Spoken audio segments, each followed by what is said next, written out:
Hello student, welcome back once again.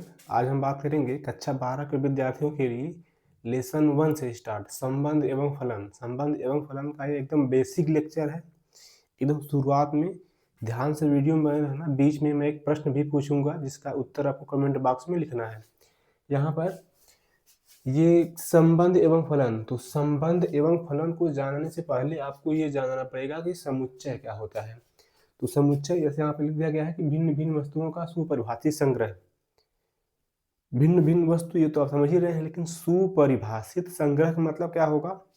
सुपरिभाषित संग्रह का मतलब होगा कि ये किसी नियम को फॉलो करेगा जिसके अंतर्गत वो वस्तुओं का संग्रह किया जा रहा है। जैसे समुच्चय में यन, ये आपको एकदम ध्यान रखना है। यन, जेड, आर, क्यू, ये बार बार आपको मिलेंगे, ये हर हाल में ध्यान रखना है। जैसे यन का मतलब होता है प्राकृतिक संख्याओं का समुच्चय, जैसे 1, 2, 3, 4, 5, 6, 7, 8, 9, 10 को प्राकृतिक संख्याओं का समुच्चय कहेंगे। जेड का मतलब होता है पूर्णांक। पूर्णांक का मतलब इंटीजर। इंटीजर का मतलब पूर्णांक मतलब जो पूरा फुल गिनती रहे, +-1, +-2, +-3, +-4। अगर खाली जेड कहेगा तो दोनों आ जाएगा।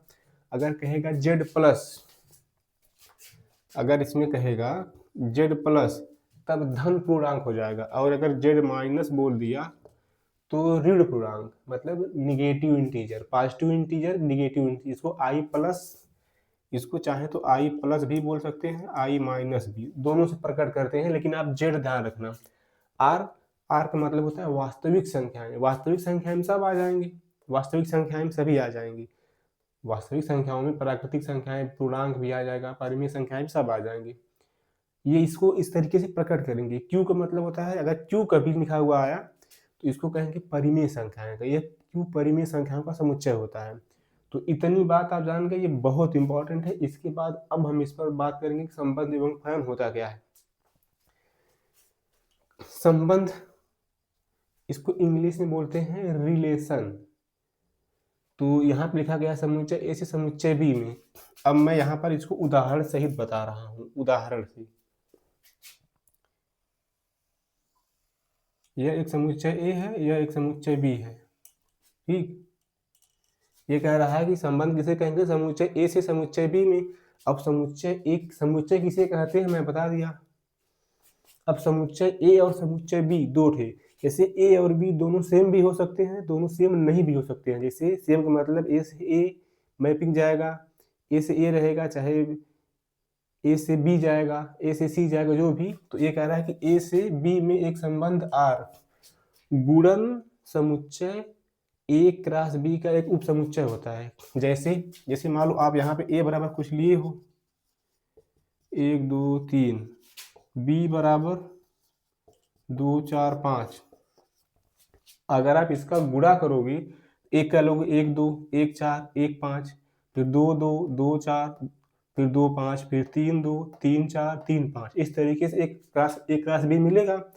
तो जो जो संबंध होता है ना इसके बीच, जैसे अगर इसे गुणा कराओगे तो यहाँ पर 1 का आएगा तो 1, 2, फिर 1, 4, फिर 1, 5, फिर ऐसे 2 कराओगे, सबका कराओगे, ऐसे आएगा। तो जो संबंध होता है ना इन्हीं के बीच में, इन्हीं में से ये लिखा गया है ना, यही सब निकल के आएगा इसी में से, इसका उप समुच्चय हो जाएगा। उप समुच्चय समझ ही रहे हो, सबसेट। जैसे कोई अगर एक समुच्चय ए है, इसमें 1, 2, 3, 4, 5, 6, 7, 8 ऐसे कुछ गिनती लिए हुए हैं। तो इसमें से अगर एक गिनती, कोई 1, 2 गिनती ले लिए तो ये इसका उप समुच्चय हो जाएगा, उसके अंतर्गत। तो अभी हम ये कह रहा है कि संबंध क्या होता है? समुच्चय ए से समुच्चय बी में एक संबंध आर रहेगा जो गुणन समुच्चय ए क्रॉस बी का उप समुच्चय होगा। तो इसका इसी में से निकल के आएगा कुछ। तो इसके लिए हम एक उदाहरण लिए हुए हैं। अगर ये कह रहा है कि a बराबर 1, 2, 3, 4, 5 है, 1, 2, 3, 4, 5, 6, देखो ये कह रहा है कि a से a में बताना है, a से a में, तो यह भी a हो जाएगा, ये a है, ये भी a है। 1, 2, 3, 4, 5, 6। ये कह रहा है कि a बराबर इतना, a से a में जा रहा है, a से a में, और जो रिलेशन है वो ये y बराबर एक्स प्लस वन बनेगा। y बराबर जैसे दो यहाँ पे लिखोगे ना, एथे एक्स एथे वाई इस दो लिखोगे, तो ये कह रहा है जो ये वाला है ना इसमें एथे जोड़ करके मिलेगा, ये कह रहा है। इसकी मैपिंग, ये जो हम मैपिंग अभी लगाएंगे यहाँ से, ये कह रहा है कि x का मान, अगर y का मान क्या करोगे, x की जगह पे एक रखोगे, यहाँ पे एक रखोगे x का मान, तब एक रखोगे, जब x का मान यहाँ पे एक लिखेंगे तो y बराबर 2 मिलेगा, तो इसलिए यहाँ पे हम इसको एरो लगा देंगे। इसका मतलब, अब मैं इसको हटा दे रहा हूँ, इसका मतलब ये हुआ कि मुझे संबंध कैसे मिल रहा है, ये रिलेशन मीन संबंध। ध्यान रहे ये कब वास्तविक संख्या को प्रकट करेगा, वो लिखने का तरीका थोड़ा सा अलग हो जाएगा, या ज़्यादा डार्क काला हो जाएगा या हल्का हल्का काला रहेगा, ये ध्यान रखना है। तो यहाँ पर अभी ये संबंध को बता रहा है। जब मैं एक लिखा तो इसमें कितना दिया, 2, एक लिखा तो कितना दिया, 2। जब मैं यहाँ पर 2 लिखूंगा तो y बराबर 3, तो यहाँ से लिख देंगे 2, ये 3 हो जाएगा। जब मैं इसका मान x का मान 3 रखूंगा तब ये 4 देगा, यानी 3 रखूंगा तो ये 4 देगा। जब मैं 4 रखूंगा तो 5 आएगा, 4 रखा तो 5 आया, ठीक, 4 रखा तो 5 आया। और फिर यहाँ से मैं 5 रखूंगा तो 6 आएगा, 5 रखूंगा तो 6 आएगा। इसके बाद मैं कोई गिनती नहीं रखूंगा, क्यों, क्योंकि यह ना ए से ए में 6 तक ही गया है। अगर मैं यहाँ पे 6 रखूंगा तो 6 एक साथ हो जाएगा, ये है नहीं, ये ए से ए में केवल 1 से 6 तक ही दिया है, इसलिए हम 6 नहीं रखेंगे। अगर ये कोई दूसरा समुच्चय होता, इसमें गिनती और होता तो रख देते, अभी इतना ही छोड़ देंगे। अब बताओ, समुच्चय ए से बी में एक संबंध आर गुणन समुच्चय ए क्रॉस बी का उप समुच्चय होता है। जैसे अगर आप इन दोनों का गुणा कराओगे तो क्या आएगा, 1 1 1 2 1 3 1 4 1 5 1 6, ऐसे देखो मिल रहा है कि नहीं, उसी के अंतर्गत एक भाग मिल रहा है, उसी को कहते हैं संबंध। तो इसमें से आपको 3 बातें और ध्यान रखनी है। ये संबंध है, ये इसको क्या कहते हैं, ये संबंध है। अच्छा, ये चिन्ह ये जो लिखा हुआ है, इसको पढ़ने का तरीका सुनो, इसको बोलते हैं कॉलन, ठीक, कॉलन। इसका मतलब होता है सच दैट, या इसको ऐसे ही बोल सकते हो, सच दैट। हिंदी कहोगे कि ऐसा है कि, ऐसा है कि, मतलब ये कह रहा है ना कि एक्स वाई ऐसा है कि ना वाई बराबर एक्स प्लस वन है, ऐसे। ये इसको इस तरीके से पढ़ते हैं, ये ध्यान रहे, इसको ये पढ़ते हैं कोलन सच दैट, यानी हिंदी में ऐसा है कि।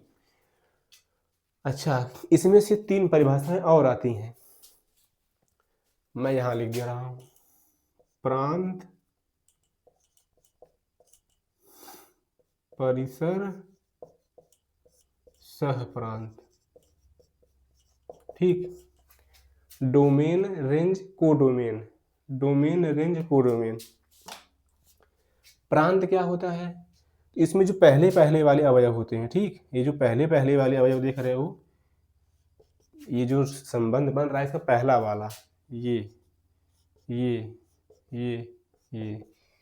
ये जो पहला पहला देख रहे हो, इसको प्रांत बोलते हैं। तो इस हिसाब से जो प्रांत हो जाएगा 1 2 3 4 5, यही ना, 1 2 3 4 5, ये प्रांत हो जाएगा। अभी मैं फलन बताऊंगा तो उसका नियम थोड़ा सा अलग हो जाएगा। ये 1 2 3 4 5, ये क्या हो गया, ये प्रांत हो गया। परिसर, परिसर जो दूसरा वाला है, दूसरा वाला हो जाएगा, जैसे ये 2 3 4 5 6, 2 3 4 5 6, ये हो गया, ये परिसर है। सहप्रांत जो दूसरा वाला समुच्चय होता है, दूसरा समुच्चय, सहप्रांत क्या होता है, ये दूसरा वाला समुच्चय होता है। तो इतना समझ पाए कि संबंध किसे कहते हैं, दो समुच्चय रहेगा, उसका जो क्रॉस करेंगे, ए क्रॉस बी निकालेंगे, जो गुणन आएगा उसी में से एक भाग निकलता है, उसी का उप समुच्चय होता है, उसी को बोलते हैं संबंध, ठीक।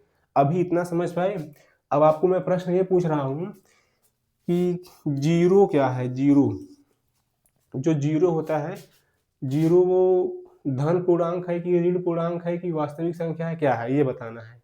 धन पूर्णांक, जो जीरो है वो धन पूर्णांक है कि ऋण पूर्णांक, इसको कमेंट बॉक्स में लिख देना।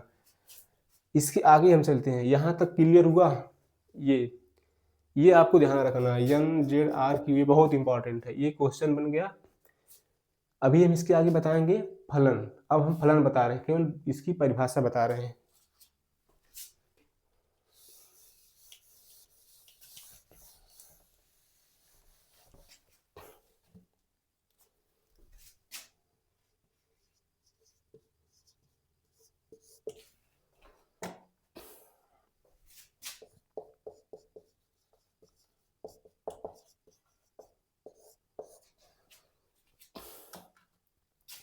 फंक्शन किसे कहेंगे? इसका दो ठो एकदम आपको नियम है, इसको एकदम ध्यान रखना है फलन के लिए।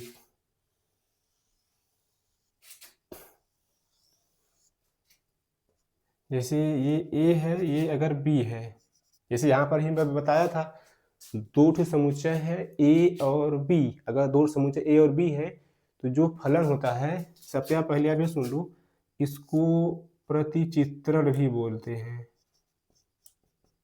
ठीक, फलन को फंक्शन इंग्लिश में बोलेंगे, प्रतिचित्रण भी बोलेंगे, मैपिंग भी बोलते हैं। इसमें से कुछ भी आ जाए मतलब फलन समझना।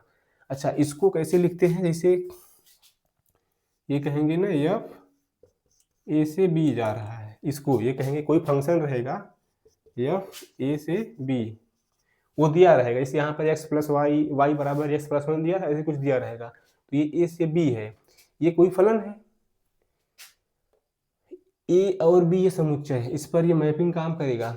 ये एफ ए से बी जा रहा है, इसको पढ़ते हैं, एफ कहाँ से ए से बी जा रहा है। ए क्या है? कोई समुच्चय है। बी क्या? कोई समुच्चय है। अच्छा, इसको किसी और तरीके से भी लिख सकते हैं। इसको ऐसे भी लिख सकते हैं, ऐसे, या तो इसको ऐसे लिखो या तो इसको ऐसे लिखो, दोनों सही होता है, लेकिन ज्यादातर आपको ये मिलेगा, तो ये ध्यान रखना। अब सुनो, संबंध एवं फलन। संबंध अभी आप सुन लिए थे, संबंध किसे कहते हैं, कैसे? फलन के लिए क्या होगा, इसमें जितने भी अवयव रहेंगे, ठीक, इसमें जितने भी अवयव रहेंगे सबका इधर से इमेज जाना चाहिए। मेरा कहने का मतलब ये है कि इसमें एक भी एलिमेंट बचना नहीं चाहिए, सबका इधर से, सब इधर से अटैच रहेंगे। पहली बात हो गई, ठीक, ये पहली बात हो गई कि इधर के जितने भी रहेंगे, जैसे इधर में दिखा रहा था, आप अगर देख रहे थे तो इधर 6 में नहीं रखा था अभी उदाहरण में, तो वो फलन नहीं है, वो संबंध था। लेकिन इसमें एक भी नहीं बचेगा, ये पूरा पूरा प्रांत हो जाएगा, ये पूरा पूरा प्रांत हो जाएगा, ये सह प्रांत परिसर इस पे जाए।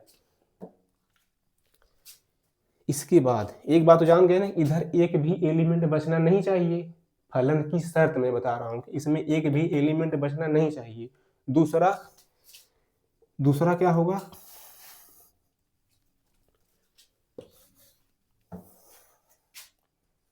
इसको मैं साफ कर दे रहा हूं, ठीक। दूसरा वाला क्या होगा, जैसे यह ए से बी है, इधर ए बी सी डी, अब इधर मान लो पी क्यू, चलो एक्स वाई जेड, ऐसे कुछ है।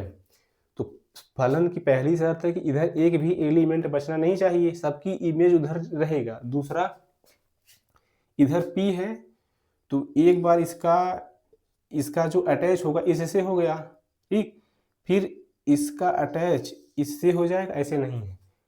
मैं ये कह रहा हूं कि इस समुच्चय में से अगर कोई एक अवयव है तो इस समुच्चय बी के किसी दो अवयव से संबंधित नहीं हो सकता, ठीक, ये दो अवयव से संबंधित नहीं हो सकता, ये गलत है।